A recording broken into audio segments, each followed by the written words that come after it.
Para tiyaking ligtas ang apo, hatid sundo ito ni Lola Josie pag pumasok sa Batasan Hills National High School. Kinakabahan daw siya dahil hindi niya kontrolado ang mga nangyayari sa loob ng paaralan.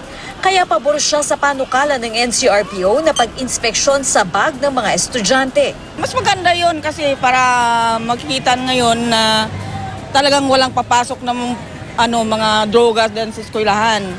Kasi karamihan kasi mga bata ngayon, grade 9, grade 10, pataas, mayroon na talaga.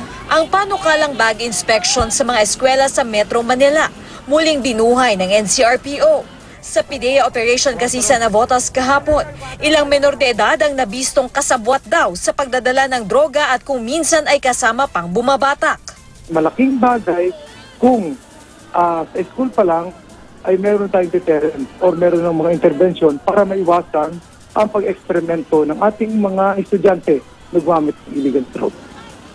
Pabor sa bag at locker inspection ng estudyanteng si Jasmine Española. Kasi iba na rin po yung mga kabataan ngayon. Yung iba po, dahil depressed yung iba po sa school, syempre nagdadala rin po sila ng mga droga para po maiwasan, para hindi na po siya makadami pa po ng ibang student. Pabor din ng ilan pang estudyante at magulang na nakausap namin. Mas makakabuti po para maiwasan yung mga masasamang gawain po sa loob ng paaralan. Feeling ko mas makakabuti rin yung okay naman pero hassle sa mga bata. Matagal silang makakapasok.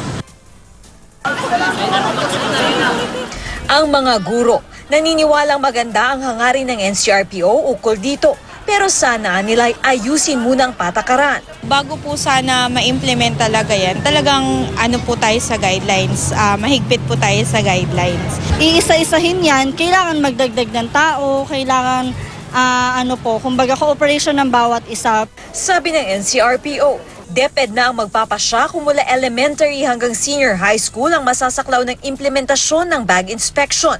Wala pang panibagong pahayag ang DepEd ukol dito.